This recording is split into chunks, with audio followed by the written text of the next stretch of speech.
السلام عليكم ورحمة الله وبركاته.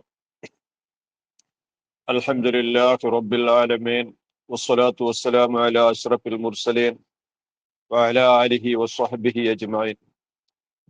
അർഹമുറാഹിമായ അള്ളാഹു ഇന്നത്തെ ഈ പ്രഭാതം ഏറ്റവും അനുഗ്രഹീതമാക്കി തരട്ടെ.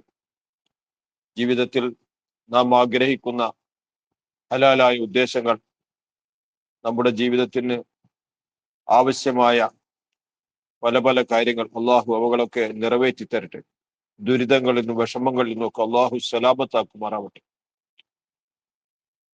കഴിഞ്ഞ ദിവസം നാം പറഞ്ഞു വെച്ചത് രണ്ട് സഹോദരന്മാർ തമ്മിലുള്ള ഒരു ചർച്ച, ഇഹലോക ജീവിതത്തിന്റെ ഉദാഹരണം ഇവകളാണ്. ആ സഹോദരന്മാർ സംസാരിച്ച കൂട്ടത്തിൽ അഹങ്കാരിയായ സഹോദരൻ തന്റെ കൊച്ചനുജനോട് പറഞ്ഞത്, ഞാൻ സാമ്പത്തികമായി നിന്റെ വളരെ ഉന്നതിയിലാണ്, ആൾബലവും എനിക്കാണ് കൂടുതലുള്ളത്, അതുകൊണ്ട് പരലോകത്തേക്കൊരു യാത്ര അതില്ല എന്നാണ് എൻ്റെ വിശ്വാസം. അത് ഉണ്ടെങ്കിൽ തന്നെ ഇവിടെ ലഭിച്ചതിനേക്കാൾ കൂടുതൽ എനിക്ക് അവിടെ ലഭിക്കും എന്ന് പറഞ്ഞുകൊണ്ടാണ് പരിചയപ്പെടുത്തിയത്. എന്നാൽ ഈ സമ്പത്തിനെ പറ്റിയും ജനങ്ങളെ പറ്റിയും ഒന്ന് പറയട്ടെ. അഊദു ബില്ലാഹി മിനശ് ശൈത്വാനിർ റജീം. ബിസ്മില്ലാഹിർ റഹ്മാനിർ റഹീം. المال والبنون زينة الحياة الدنيا والباقيات الصالحات خير عند ربك ثوابا وخير أملا. المال സമ്പത്ത്, വൽ ബനൂന അതുപോലെ തന്നെ സന്തതികളും, സീനത്തുൽ ഹയാത്തി ദുനിയ അത് ഇഹലോക ജീവിതത്തിന്റെ അഴകാകുന്നു. സമ്പത്തുണ്ടാകുന്ന സമയത്ത് അതുകൊണ്ട് ഭൗതിക ലോകത്തെ സുഖാഡംബരങ്ങൾ, അതിൻ്റെ വിജയങ്ങൾ, ഇതേപോലെ തന്നെയാണ് കുടുംബവും കൂട്ടുകാരും ഏറ്റവും അടുത്ത മക്കളുമൊക്കെ ഇഹലോകത്തിന്റെ ജീവിതമായിട്ടാണ് പലരും ആക്കാറുള്ളത്. എന്നാൽ ഇതൊക്കെ ഭൗതികമായ താല്പര്യത്തിന് വേണ്ടി മാറ്റിവെക്കാതെ ഇതൊക്കെ പരലോകത്തിന് വേണ്ടിയിട്ട് മാത്രം ഉപയോഗിക്കുന്നവരുണ്ട്. ഇന്നത്തെ ജീവിതം ഇത് പെട്ടെന്ന് തീർന്നു പോകുന്നതാണ്. നശ്വരമായ അവസാനിക്കാത്ത ജീവിതം അത് പരലോക ജീവിതമാണ്. അതുകൊണ്ട് ഈ കിട്ടിയ അനുഗ്രഹങ്ങളൊക്കെ പരലോകത്തിന് വേണ്ടിയിട്ട് ഉപയോഗിക്കലുണ്ട്. അങ്ങനെ വരുമ്പോഴോ അത് ഏറ്റവും നല്ല സൗഭാഗ്യമായി മാറുന്നു. വൽ ബാഖിയാത്തു സ്വാലിഹാത്തു അവശേഷിക്കുന്നതും ഏറ്റവും ഗുണകരമായ കാര്യം ഖൈറുൻ അതാകുന്നു മെച്ചപ്പെട്ടത് ഇൻദ റബ്ബിക റബ്ബിന്റെ അടുക്കൽ സവാബൻ പ്രതിഫലത്താൽ. അൽ ബാഖിയാത്തു സ്വാലിഹാത്തു എന്ന് പറഞ്ഞാൽ നല്ല കാര്യങ്ങളാണ്, എന്നെന്നും അതിന്റെ ഗുണങ്ങൾ ലഭിച്ചുകൊണ്ടിരിക്കും. അത് ഏതാണത്? അതിനെപ്പറ്റി പല തഫ്സീറുകളുമുണ്ട്. ഒന്ന്, നിസ്കാരം തുടങ്ങിയിട്ടുള്ള അമലുകളാകുന്നു. അസ്വലവാത്തുൽ ഖംസു എന്ന് തഫ്സീർ പറഞ്ഞവരുണ്ട്. അർക്കാനുൽ ഇസ്ലാമി ഇസ്ലാമിന്റെ റുക്കുനുകൾ എന്ന് അടിസ്ഥാനപരമായ കാര്യങ്ങൾ, പരലോകത്ത് മനുഷ്യന് പ്രതിഫലം കിട്ടപ്പെടുന്നതായ അമലുകളൊക്കെ എന്ന് പറഞ്ഞവരുണ്ട്. ഇബ്നു അബ്ബാസ് തങ്ങളുടെ തഫ്സീറിൽ ഇങ്ങനെയും കാണാം, അതെ, സുബ്ഹാനല്ലാഹി വൽഹംദുലില്ലാഹി വലാ ഇലാഹ ഇല്ലല്ലാഹു വല്ലാഹു അക്ബർ എന്ന ദിക്റാകുന്നു. വളരെയേറെ മഹാത്മ്യമുള്ള ദിക്റാണ്. അതാണല്ലോ ഹദ്ദാദ് റാത്തിബിന്റെ പ്രധാനപ്പെട്ട ദിക്റുകളിൽ അത് ഉൾപ്പെടുത്തിയതായിട്ട് കാണാൻ കഴിയും. ഇങ്ങനെയുള്ള സ്വാലിഹത്തായ എന്നെന്നും അവശേഷിക്കുന്നതായ കാര്യങ്ങൾ, ഈ പറയപ്പെട്ടതെല്ലാം പരലോകത്തേക്ക് ഖൈറുൻ ഇൻദ റബ്ബിക റബ്ബിന്റെ അടുക്കൽ വളരെ ഗുണകരമായതാകുന്നു, സവാബൻ പ്രതിഫലത്താൽ, വ ഖൈറുൻ അമല വളരെയേറെ പ്രതീക്ഷാർഹവുമാകുന്നു. പ്രതീക്ഷിക്കാൻ പ്രതിഫലം ലഭിക്കുമെന്ന് പ്രതീക്ഷിക്കാൻ പറ്റുന്ന വളരെയേറെ ഗുണകരമായ കാര്യങ്ങളാകുന്നു. പറഞ്ഞതിന്റെ അർത്ഥം ഈ ലോകത്ത് ലഭിക്കുന്നതായ അനുഗ്രഹങ്ങൾ അത് ഈ ലോകത്തേക്കുള്ളതല്ല, അത് യഥാർത്ഥത്തിൽ പരലോകത്തേക്കുള്ളതാണ്. അതുകൊണ്ട് ഇവിടെ സമ്പത്തുണ്ടാകുമ്പോഴും ജനസ്വാധീനമുണ്ടാകുമ്പോഴും കുടുംബമുണ്ടാകുമ്പോഴും മക്കളുണ്ടാകുമ്പോഴും ഒക്കെ ചിന്തിക്കാനുള്ളത് ഇത് എൻ്റെ പരലോകത്തേക്ക് എങ്ങനെ ഉപയോഗപ്പെടുത്താമെന്നാകുന്നു. അങ്ങനെ ചിന്തിച്ചിട്ട് സ്വാലിഹത്തായ അമലാക്കി മാറ്റണം. എങ്കിൽ അത് പ്രതീക്ഷിക്കാൻ പറ്റുന്ന ഖൈറാകുന്നു, പ്രതിഫലത്താൽ ഏറ്റവും ഖൈറാകുന്നു. وَيَوْمَ نُسَيِّرُ الْجِبَالَ وَتَرَى الْأَرْضَ بَارِزَةً وَحَشَرْنَاهُمْ فَلَمْ نُغَادِرْ مِنْهُمْ أَحَدًا. യൗമുൽ ഖിയാമയെ കുറിച്ച് കേട്ടിട്ടില്ലേ? അത് വളരെയേറെ ഗൗരവമുള്ള ദിവസമാകുന്നു. ഈ ലോകത്തെ പോലെയല്ല. വയൗമ നുസയ്യിറുൽ ജിബാല, പർവ്വതങ്ങളെ നാം സഞ്ചരിപ്പിക്കുന്ന ഒരു ദിവസം വരാൻ പോകുന്നു. അതിനെക്കുറിച്ച് നബിയെ തങ്ങൾ ഇവർക്ക് ബോധവൽക്കരണം നടത്തണം. പർവ്വതങ്ങൾ എന്ന് പറഞ്ഞാല് ഉയർന്നു നിൽക്കുന്ന, വളരെയേറെ ഉയർന്നു നിൽക്കുന്ന, ആകാശം മുട്ടുന്ന രൂപത്തിൽ ഉയർന്നു നിൽക്കുന്നതാണ്. അങ്ങനെയുള്ള മലകളൊക്കെ പഞ്ഞികളായി മാറി അവകളെങ്ങനെ പാറിപ്പറന്നുകൊണ്ടിരിക്കുന്നു, ഒരു ഖനവുമില്ലാത്തതായിട്ട് മാറിയിരിക്കുന്നു. ഇങ്ങനെ വളരെ ഗൗരവമുള്ളതായ ഒരു ദിവസം. തെറല്ലറുക, മാത്രമല്ല ഭൂമിയെ നീ കാണും. ബാരിസത്തൻ, അത് വെളിവായതായിട്ട്. ബാരിസത്ത് എന്ന് പറഞ്ഞാൽ ലാഹിറത്ത്, അതിന്റെ മേൽ യാതൊന്നും തന്നെ ഇല്ല, യാതൊരുവിധ കരടുമില്ലാത്ത രൂപത്തിൽ ഇങ്ങനെ പരന്നു കിടക്കുന്നു. മലകളൊക്കെ എവിടെയോ പോയി, ഇവിടെ ഉണ്ടായിരുന്നതൊക്കെ എവിടെയോ പോയിരിക്കുന്നു. ബാരിസത്ത് എന്ന് പറഞ്ഞാല് ലാഹിറത്താണ്, എല്ലാം പ്രകടമായിരിക്കുന്നു. വഹശർനാഹും, അങ്ങനെ ആ ജനങ്ങളെ മുഴുവൻ നാം ഒരുമിച്ച് കൂട്ടിയിരിക്കുന്നു. മഹ്ശർ എന്ന് പറയപ്പെടുന്ന ലോകത്ത് അവരെ ഒരുമിച്ച് കൂട്ടിയിരിക്കുന്നു. അതിൽ സത്യവിശ്വാസികളുമുണ്ട്, അസത്യവാദികളുമുണ്ട്, എല്ലാവരുമുണ്ട്. ഒഴിവായ ആരും തന്നെ ഇല്ല. ഫലം നുഗാദിർ മിൻഹും, അവരിൽ നിന്ന് നാം ഒഴിവാക്കുകയില്ല അഹദൻ, ഒരാളെയും. എനിക്ക് സൗകര്യക്കുറവുണ്ട്, മഹ്ശറിൽ എത്താൻ ലേശം വൈകും എന്നൊന്നും ലീവോ അല്ലെങ്കിൽ ഒഴിഞ്ഞ് മാറലോ ഇതൊന്നും നടക്കാത്ത ലോകമാകുന്നു. എല്ലാവരെയും അവിടെ ഒരുമിച്ച് കൂട്ടപ്പെടും. ഫലം നുഗാദിർ മിൻഹും, അവരിൽ നിന്ന് നാം ഒഴിവാക്കുകയില്ല അഹദൻ, ഒരാളെയും ഒഴിവാക്കുകയില്ല. അങ്ങനെയുള്ള ദിവസമാകുന്നു. അങ്ങനെയുള്ള ദിവസത്തിലല്ലേ ബാഖിയാത്തു സ്വാലിഹാത്തിന്റെ ആവശ്യം വരുന്നത്. അതുകൊണ്ട് ഈ ലോകത്ത് ലഭിക്കുന്നതായ അനുഗ്രഹങ്ങളൊക്കെ ആ ദിവസത്തിന്റെ ഗുണത്തിന് വേണ്ടിയിട്ട് ഉപയോഗപ്പെടുത്തണം. മാത്രമല്ല وَعُرِضُوا عَلَى رَبِّكَ صَفًّا لَقَدْ جِئْتُمُونَا كَمَا خَلَقْنَاكُمْ أَوَّلَ مَرَّةٍ بَلْ زَعَمْتُمْ أَن لَّن نَّجْعَلَ لَكُم مَّوْعِدًا. وَعُرِضُوا, അവരെ മുഴുവൻ വെളിവാക്കപ്പെട്ടിരിക്കുന്നു. അലാ റബ്ബിക, നിങ്ങളുടെ നാഥന്റെ മേൽ, അള്ളാഹുവിന്റെ മുന്നിൽ എല്ലാവരും എത്തിയിരിക്കുന്നു. ആരും മാറി നിൽക്കുന്നില്ല, മാറി നിൽക്കാൻ സാധ്യവുമല്ല. സ്വപ്പൻ, വരി വരിയായിട്ട് നിൽക്കുന്നുണ്ട്. എല്ലാവരെയും വരി വരിയായിട്ട് അവിടെ വെളിവാക്കപ്പെട്ടിരിക്കുന്നു. എന്നിട്ടോ അവരോട് പറയപ്പെടുന്നത് ലഖദ് ജിഅ്തുമൂനാ കമാ ഖലഖ്നാകും അവ്വല മറ, ആദ്യവട്ടം നിങ്ങളെ ഞാൻ എങ്ങനെയാണോ പടച്ചിരുന്നത് അതേ രൂപത്തിലാണല്ലോ ഇപ്പോൾ നിങ്ങൾ എൻ്റെ അടുക്കൽ വന്നിരിക്കുന്നത്. എന്ന് വെച്ചാൽ ഓരോരുത്തരായിട്ടാണ് ഈ ലോകത്തേക്ക് വന്നത്. ഇതേപോലെ ഓരോരുത്തരും അവരവരുടെ കാര്യം മാത്രം ചിന്തിച്ചുകൊണ്ട് പറഞ്ഞുകൊണ്ട് അതെങ്ങനെ വിജയിപ്പിക്കാമെന്ന് ചിന്തിച്ചുകൊണ്ടാണ് ഇപ്പോൾ ഉള്ളത്. അത് തന്നെ കാലിൽ ചെരുപ്പില്ലാത്തവരാണ്. ഈ ഭൂലോകത്തേക്ക് വരുന്ന സമയത്ത് കാലിൽ ചെരുപ്പുണ്ടായിരുന്നില്ല, ആ രൂപത്തിലാണ്. വിവസ്ത്രരായിട്ടാണ്, വസ്ത്രമില്ല, അരയിൽ ഒരു ചരട് പോലുമില്ല. അതുപോലെ തന്നെ ഇവരുടെ ലിംഗാഗ്ര ചർമ്മ കർമ്മം പോലും നടത്തപ്പെട്ടിട്ടില്ല. ആ രൂപത്തിലാണ് ഇവരെ ഹാജരാക്കപ്പെട്ടിട്ടുള്ളത്. എല്ലാവരെയും ഹാജരാക്കപ്പെട്ടിരിക്കുന്നു. ബൽ സഅംതും, അതല്ല കൂട്ടരെ, ഒരു കാലത്ത് നിങ്ങൾ വാദിച്ചിരുന്നുവല്ലോ, അല്ലൻ നജഅല ലക്കും, നിങ്ങൾക്ക് ഞാൻ ആക്കുകയില്ല എന്ന്, മൗഇദൻ, ഇങ്ങനെ ഒരു കരാർ സ്ഥലത്തെ എല്ലാവരും കൂടിയിട്ട് ഇങ്ങനെ ഒരുമിച്ച് കൂട്ടും, എല്ലാവരെയും ഇങ്ങനെ ഞാൻ ഒരുമിച്ച് കൂട്ടും എന്ന് ഞാൻ കരാർ ചെയ്ത ഒരു ദിവസമുണ്ട്, സ്ഥലമുണ്ട്, ഒരു നിർണിത സ്ഥലവും സമയമുണ്ടെന്ന് ഞാൻ പറഞ്ഞപ്പോൾ അതിനെ നിങ്ങൾ ആരും അംഗീകരിക്കാതെ നിങ്ങളിൽ പലരും അതിനെ തള്ളിക്കളഞ്ഞു വരുന്നുവല്ലോ. ബൽ സഅംതും, അങ്ങനെ നിങ്ങൾ മനസ്സിലാക്കിയിരുന്നുവല്ലോ. ഇപ്പൊ അതിന്റെ എതിരല്ലേ ഇവിടെ ഉണ്ടായത്. മാത്രമല്ല ووضع الكتاب فترى المجرمين مشفقين مما فيه ويقولون يا ويلتنا ما لهذا الكتاب لا يغادر صغيرة ولا كبيرة إلا أحصاها വവജദൂ മാ അമിലൂ ഹാദിറൻ വലാ യളിമു റബ്ബുക അഹദാ. വവുദിഅൽ കിതാബു, കിതാബിനെ വെക്കപ്പെട്ടിരിക്കുന്നു.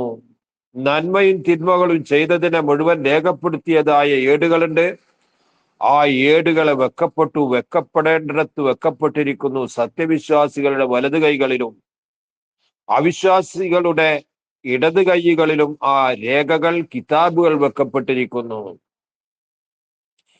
ഫത്തറ, ഇപ്പോൾ നിങ്ങൾ കാണും, നോക്കുന്ന ആർക്കും കാണാൻ കഴിയുമ്പോൾ മുജ്രിമീന, കുറ്റവാളികളായ ആളുകളെ, മുഷ്ഫിഖീന, ഭയവിഹ്വലരായിട്ട്, അതിശക്തമായ ഭയം ഉള്ളിൽ ഒതുക്കിയിട്ട് അതിന്റെ പ്രകടമായ ലക്ഷണങ്ങളൊക്കെ ഇവരെ കണ്ടാൽ ആർക്കും അവ്യക്തമല്ല, എല്ലാവർക്കും വ്യക്തമാകുന്നു.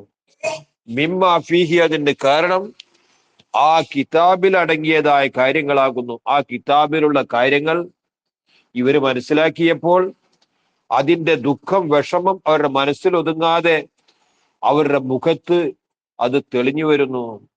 എന്താ, ഈ കിതാബ് കാണുന്ന സമയത്ത് അവിശ്വാസികളുടെ, ദുർമാർഗത്തിൽ നീങ്ങിയവരുടെ മുഖമാകെ കറുത്തിരുണ്ടിരിക്കുന്നു.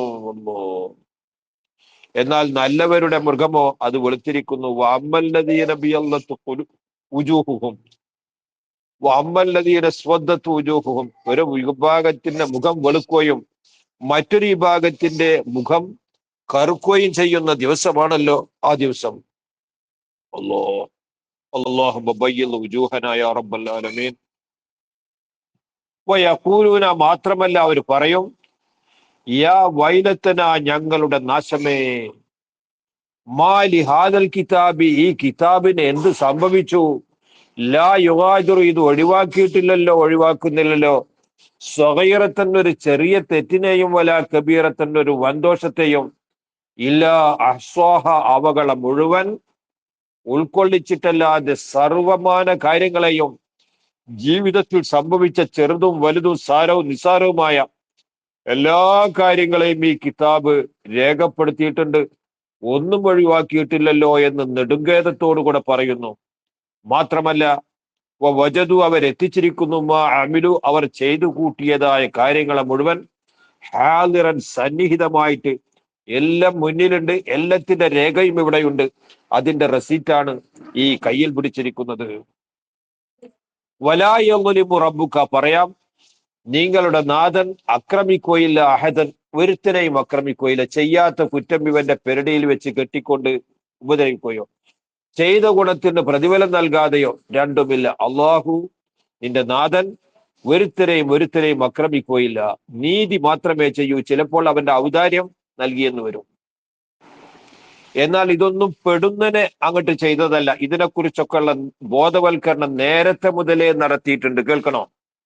وَإِذْ قُلْنَا لِلْمَلَائِكَةِ اسْجُدُوا لِآدَمَ فَسَجَدُوا إِلَّا إِبْلِيسَ كَانَ مِنَ الْجِنِّ فَفَسَقَ عَنْ أَمْرِ رَبِّهِ أَفَتَتَّخِذُونَهُ وَذُرِّيَّتَهُ أَوْلِيَاءَ مِنْ دُونِي وَهُمْ لَكُمْ عَدُوٌّ بِئْسَ لِلظَّالِمِينَ بَدَلًا.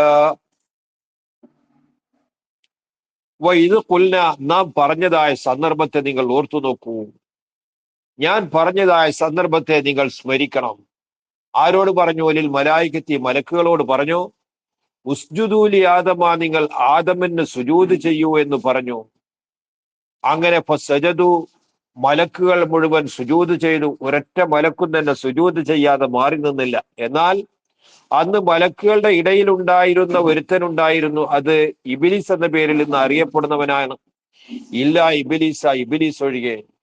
ഇബിലിസ് ആ സുജൂദ് ചെയ്യാൻ തയ്യാറായില്ലെന്ന് മാത്രമല്ല, അവൻ അവന്റെ ധിക്കാരം അവിടെ പ്രകടിപ്പിക്കുകയും ചെയ്തു. ഖാന, അവൻ മിനൽ ജിന്നി, അവൻ ഭൂതവർഗത്തിൽപ്പെട്ടവനാണ്, മലക്കുകളുടെ കൂട്ടത്തിൽപ്പെട്ടവനല്ല. പക്ഷേ മലക്കുകളൊക്കെ ചെയ്യുന്ന നല്ല കാര്യങ്ങളൊക്കെ അന്ന് വരെ ചെയ്തവരായിരുന്നു. മലക്കുകളുടെ കൂട്ടത്തിലെ ഉന്നത സ്ഥാനവും അവനുണ്ടായിരുന്നു. പക്ഷേ സുജൂദ് ചെയ്യാൻ പറഞ്ഞപ്പോൾ അതിനെ തുടർന്നുണ്ടായത് ഫഫസഖ അൻ അംരി റബ്ബിഹി, അവന്റെ റബ്ബിന്റെ കൽപ്പനയെ തൊട്ട് അവൻ പുറപ്പെട്ടു. അത് ചെയ്യാൻ അവൻ തയ്യാറായില്ല. ആദമിന് സുജൂദ് ചെയ്യുകയോ, അത്ര ചെറിയവനല്ല ഞാനെന്ന് അഹങ്കാരം അവൻ പ്രകടിപ്പിച്ചു. ഇവൻ ജിന്നുകളുടെ ഭൂതവർഗത്തിന്റെ പിതാവാണവൻ. അബുൽ ജിന്ന് എന്ന പേരിലാണ് ഇവൻ അറിയപ്പെടുന്നത്. മലക്കുകൾക്ക് അങ്ങനല്ല. മലക്കുകൾ ആണോ പെണ്ണോ കുട്ടികളും മക്കളും എന്നുള്ളവരല്ല. ഇവൻ ഇങ്ങനെ ഒരു വർഗമാണ്. അള്ളാഹു അവരോട് ചോദിച്ചു, അപ്പൊ തത്തഹിദൂനഹു വ ദുരിയത്തഹു ഔലിയ. ഇങ്ങനെ ഈ ഇബ്ലീസിന്റെ ഈ എതിരഭിപ്രായവും എതിർ പ്രവർത്തനവും അന്ന് പ്രകടമായി. അന്ന് മുതൽ തന്നെ അവൻ മനുഷ്യന്റെ ശത്രുവായി തീർന്നു. കാരണം ആദിമ പിതാവായ ആദം നബി അലൈഹി ഇസ്ലാമിനെ ആദരിക്കുന്നത് അവന് പറ്റിയില്ല. അങ്ങനെയുള്ള ആ ഇബ്ലീസിനെ സൂക്ഷിക്കണം, അവന്റെ കെണിയിൽ പെട്ടുപോകരുത്, അള്ളാഹു നേരത്തെ പറഞ്ഞിരുന്നു. ഇനി ചോദിക്കട്ടെ, അപ്പൊ തത്തഹിദൂനഹു, ഇങ്ങനെയുള്ള ആ പിശാചിനെ നിങ്ങൾ ആക്കുകയാണോ, ദുരിയത്തഹു, അവന്റെ സന്തതികളെയും, ഔലിയ, നിങ്ങൾ ഔലിയ ഇഷ്ടപ്പെട്ടവരാക്കുകയാണോ, അവരെയാണോ നിങ്ങൾ കൂട്ടുപിടിച്ചത്? മിൻ ദൂനി, എന്നെ ഒഴിവാക്കിക്കൊണ്ട് എന്നെ നിങ്ങൾ കൂട്ടുകാരനായിട്ട് സഹായിയായിട്ട് കൈകാര്യകർത്താവായിട്ട് സ്വീകരിക്കേണ്ടതിന്റെ പകരത്തിൽ അവരെയാണല്ലോ നിങ്ങൾ അടുപ്പിച്ചത്. വഹും, എത്തരത്തിൽ ഈ പറയപ്പെട്ട ഇബ്ലീസും അവന്റെ സന്തതികളുമൊക്കെ ലക്കും, നിങ്ങൾക്ക് അദുവുൻ, ശത്രുവായിരിക്കെ അവനെ നിങ്ങൾ കൂട്ടിപ്പിടിച്ചുവല്ലേ.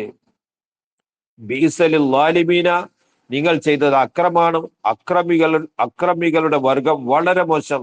ബദലൻ, പകരം അവർ സ്വീകരിച്ചതിനാൽ അള്ളാഹുവെ സ്വീകരിക്കേണ്ടതായിരുന്നു, നല്ലവരെ മാത്രം കൂട്ടിപ്പിടിക്കേണ്ടതായിരുന്നു. എന്നാൽ ചീത്തയിലെ മേത്തരത്തെ പിടിച്ചാണ് അവർ അള്ളാഹുവിന് ബദലാക്കിയത്. അതുകൊണ്ടാണ് ഈ പറയപ്പെട്ട നാശങ്ങളൊക്കെ ഉണ്ടായത്. അപ്പൊ നേരത്തെ മുതലേ ഇവനെ സൂക്ഷിക്കണം, പെട്ടുപോകരുത് എന്ന് ഉണർത്തിയിട്ടുണ്ടായിരുന്നു. ആ കൽപ്പന ധിക്കരിച്ചതാണ് ഇതിനെല്ലാം കാരണം. എന്നാൽ ഈ ഇബ്ലീസിന് വഴിപ്പെടാനോ അവന്റെ കൽപ്പന അനുസരിച്ച് നീങ്ങാനോ വല്ല അർഹതയുമുണ്ടോ? യാതൊരു അർഹതയുമില്ല. കാരണം മാ അശ്ഹദ്തുഹും ഖൽഖസ് സമാവാതി വൽ അർളി വലാ ഖൽഖ അൻഫുസിഹിം വമാ കുന്തു മുത്തഖിദൽ മുളല്ലീന അളുദാ. മാ അശ്ഹദ്തു, ഞാൻ ഹാജരാക്കിയിട്ടില്ല, ഹും, മേൽ പറയപ്പെട്ട പിശാചുക്കളെയോ അവന്റെ സന്തതികളെയോ, ഖൽഖസ് സമാവാതി, ആകാശത്തിന്റെ നിർമ്മാണത്തിന് അവരെ ഹാജരാക്കിയിട്ടില്ല, വൽ അർളി, ഭൂമിയുടെയും. അപ്പൊ ആകാശത്തിന്റെയോ ഭൂമിയുടെയോ സൃഷ്ടിപ്പ് നടക്കുന്ന സമയത്ത് ഇവരെ കൊണ്ടുവരിക, ഇതിനൊരു സാക്ഷികളായിട്ട് നിർത്തുക പോലും ചെയ്തിട്ടില്ല. വലാ ഖൽഖ അൻഫുസിഹിം, മാത്രമല്ല അവരുടെ സ്വന്തം ശരീരങ്ങളെ പടക്കുന്നതിനും ഇവരെ നാം ഹാജരാക്കിയിട്ടില്ല. സൃഷ്ടിപ്പെന്ന വിഷയത്തിൽ ഒരു പങ്കും ഒരു ചുക്കും അവരുടെ ഭാഗത്തുനിന്ന് ഉണ്ടായിട്ടില്ല, ഉണ്ടാക്കിയിട്ടുമില്ല. ചുരുക്കത്തിൽ വമാ കുന്തു, ഞാനായിട്ടില്ല, മുത്തഖിദൽ മുളല്ലീന, വഴിപഴപ്പിക്കുന്നവരെ ആക്കുന്നവനായിട്ടില്ല, അലുദൻ, സഹായിയാക്കുന്നവനായിട്ടില്ല. ഏതെങ്കിലും ഒരു പ്രവർത്തനത്തിൽ അവരെ ഉൾപ്പെടുത്തുകയോ ഏതെങ്കിലും ഒരു പ്രവർത്തനത്തിന് അവരെ സഹായികളായിട്ട് വിളിക്കുകയോ അതൊന്നും തന്നെ ഉണ്ടായിട്ടില്ല. ഇങ്ങനെയുള്ള ആ പിശാചിന് നിങ്ങൾ വഴിപ്പെട്ടതാണ് അടിസ്ഥാനപരമായിട്ട് നിങ്ങൾ പിഴക്കാൻ കാരണം. അതുകൊണ്ടാണ് ഇന്ന് ഈ കിതാബിലേക്ക് നോക്കിയിട്ട് പടച്ചവനെ പെട്ടുപോയല്ലോ എന്ന് നിങ്ങൾക്ക് പറയേണ്ടി വന്നത്. ഇങ്ങനൊക്കെ ഒരു ദിവസം വരാനിരിക്കുന്നു, അത് സൂക്ഷിച്ചു കൊള്ളണം എന്നാണ് ഇതുവരെ പറഞ്ഞതിന്റെ താല്പര്യം. وَيَوْمَ يَقُولُ نَادُوا شُرَكَائِيَ الَّذِينَ زَعَمْتُمْ فَدَعَوْهُمْ فَلَمْ يَسْتَجِيبُوا لَهُمْ وَجَعَلْنَا بَيْنَهُمْ مَوْبِقًا. وَيَوْمَ يَقُولُ, അള്ളാഹു പറയുന്നതായ ദിവസമാണ് ആ ദിവസം. ആ ദിവസത്തെക്കുറിച്ച് നിങ്ങൾക്ക് ഓർമ്മ വേണം. എന്ത് പറയും? നാദു, കൂട്ടരെ നിങ്ങൾ വിളിക്കൂ, ശുറക്കായി, എന്നോട് പങ്കുചേർത്തവര് ഉണ്ടായിരുന്നല്ലോ, അവരെ വിളിച്ചുകൊള്ളൂ. അല്ലദീന സഅംതും, നിങ്ങൾ അവരെ പറ്റി പലതും വാദിച്ചിരുന്നു, നിങ്ങളെ സഹായിക്കുന്നത് അവരാണ്, അവർക്കാണ് ഇബാദത്ത് ചെയ്യേണ്ടത് എന്നൊക്കെ നിങ്ങൾ പലതും വാദിച്ചിരുന്നു. വിളിക്കൂ, അവരെ നിങ്ങൾ വിളിക്കൂ. നിങ്ങൾക്ക് അവർ വന്നിട്ട് ഒരു ശുപാർശ ചെയ്തിട്ട് നിങ്ങളെ അവരൊന്ന് രക്ഷപ്പെടുത്തട്ടെ, അതൊന്ന് കാണാമല്ലോ. ഇപ്പൊ അന്നേരം അവർ വിളിച്ചു നോക്കി, ഹും, ആരാധ്യ വസ്തുക്കളൊക്കെ വിളിച്ചു നോക്കിയിട്ട് എന്താ കാര്യം? ഫലം യസ്തജീബൂലഹും, ഈ വിളിക്കുന്നവർക്കോ അവർ യാതൊരുവിധ ഉത്തരവും നൽകിയില്ല. ഒരു സഹായവും അവരിൽ നിന്നുണ്ടായില്ല. ഒരു സഹായവും ചെയ്യാൻ പറ്റുന്ന അവസ്ഥയിലല്ല അവരുള്ളത്. അവർ തന്നെ ആകെ പെട്ടുകിടക്കുകയാണ്. വജഅൽനാ ബൈനഹും, ഈ പറയപ്പെട്ട ആരാധ്യ വസ്തുക്കളുടെയും ഈ ആരാധിച്ചവരുടെയും ഇടയിൽ നാം ആക്കിയിരിക്കുന്നു മൗബിഖൻ, ജഹന്നമിൽ നിന്നുള്ള ഒരു ചരുവിനെ ആക്കിയിരിക്കുന്നു.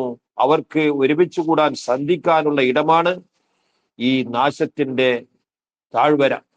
ആ താഴ്വരയിലുള്ളതോ അത് നരകനിവാസികളുടെ ചോരയും ചെലവും നിറഞ്ഞ സ്ഥലമാകുന്നു. ആ സ്ഥലത്താണ് ഇവരെയും അവരാരാധിച്ചിരുന്ന വസ്തുക്കളെയും ഒരുമിച്ച് കൂട്ടപ്പെടാൻ പോകുന്നത്. വറഅൽ മുജ്രിമൂന അന്നാറ ഫളന്നു അന്നഹും മുവാഖിഊഹാ വലം യജിദൂ അൻഹാ മസ്രിഫാ. വറഅൽ മുജ്രിമൂന, ദോഷികളായ തമ്മാടികളായ വിഭാഗം കണ്ടു. കാണുക തന്നെ ചെയ്യും. ഉറപ്പിച്ച് പറയാം, കണ്ടു എന്ന് തന്നെ പറയാം. കാരണം സംഭവിക്കും എന്നതിൽ യാതൊരു സംശയമില്ലാത്ത കാര്യത്തെ കണ്ടു എന്ന് തന്നെ പറയാം. വറഅൽ മുജ്രിമൂന, കുറ്റവാളികളായ വിഭാഗം കണ്ടു കഴിഞ്ഞു. അന്നാറ, നരകത്തെ അവർ കണ്ടു. നരകം തൊട്ടടുത്ത് അവർക്ക് പ്രവേശിക്കാനുള്ളതാണ്. ഇത് തൊട്ടടുത്ത സമയത്ത് ഞാൻ അവിടെ എത്തുമെന്ന് അവന് തിരിഞ്ഞു.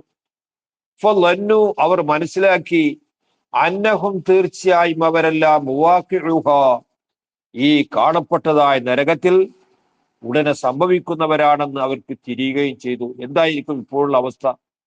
നരകത്തെ മുഖാമുഖം കാണുന്നു. തൊട്ടു മുന്നിലുള്ളത് നരകമാണ്. ആ നരകമാണ് ഇവർക്ക് കടക്കാനുള്ളത്. ഇനി എവിടെയാണ് അവരുടെ വാസം എന്ന് അവർ ഉറപ്പിച്ചു കഴിഞ്ഞു. ഇതാ തൊട്ടടുത്ത സമയത്ത് അവിടെയാണ് ഇവരെത്തുന്നത് എന്നവർ മനസ്സിലാക്കി. വലം യജിദു, അവരെത്തിച്ചില്ല, അൻഹ, നരകത്തെ തൊട്ട്, മസ്രിഫൻ, മാറി നിൽക്കാൻ പറ്റുന്ന ഒരിടത്തെ. ഒന്ന് മാറി നിൽക്കാൻ ഒരു ചെറിയ തണൽ കിട്ടുമോ, ഒരു ചെറിയ മറ കിട്ടുമോ? യാതൊന്നുമില്ല. അതിലേക്കിതാ അവൻ പുറപ്പെട്ടിരിക്കുന്നു. അതിലേക്കിതാ തൊട്ടടുത്ത സമയത്ത് അവൻ എത്തുന്നു എന്ന നില അവൻ കണ്ടിരിക്കുന്നു. ഇനി യാതൊരു താമസവുമില്ല. ഇതുവരെ ചെയ്തു കൂട്ടിയ ആ തെറ്റും കുറ്റങ്ങളൊക്കെ രേഖപ്പെടുത്തിയതായ ഈ ഗ്രന്ഥം അത് അള്ളാഹു അവരെ ബോധ്യപ്പെടുത്തി. എന്നിട്ട് അവരോട് കാര്യങ്ങളൊക്കെ പറഞ്ഞു. നേരത്തെ മുതലേ അള്ളാഹു സൂക്ഷിക്കാൻ പറഞ്ഞിരുന്ന കാര്യങ്ങളുണ്ട്. അവകളടക്കം ഒക്കെ ബോധ്യപ്പെടുത്തി. ഞാൻ പറഞ്ഞത് അനുസരിച്ചല്ല നിങ്ങളുടെ ജീവിതം ഉണ്ടായത്. അതുകൊണ്ടാണ് നിങ്ങൾക്ക് ഈ നാശങ്ങളൊക്കെ സംഭവിച്ചത്. എല്ലാം ബോധ്യപ്പെടുത്തി. എന്നിട്ട് ആ നരകത്തെ ഇങ്ങനെ കൊണ്ടുവന്ന് വെച്ചിരിക്കുന്നു. ആ നരകത്തിൽ ഇവരിതാ വീണു പോകുന്നു എന്ന് അവർ ഉറപ്പിച്ച നേരമുണ്ടല്ലോ, ആ നേരം വല്ലാത്തൊരു സമയമാണ്. അർഹമുർ-റാഹിമായ അള്ളാഹു ആ നരകത്തിന്റെ പൊടി പോലും പുക പോലും നമ്മിലേക്ക് ഏൽപ്പിക്കാതെ അവന്റെ മഹലായ ഫള് കൊണ്ട് സാധുക്കളായ നമ്മൾക്കെല്ലാം രക്ഷ നൽകുമാറാവട്ടെ. ആമീൻ.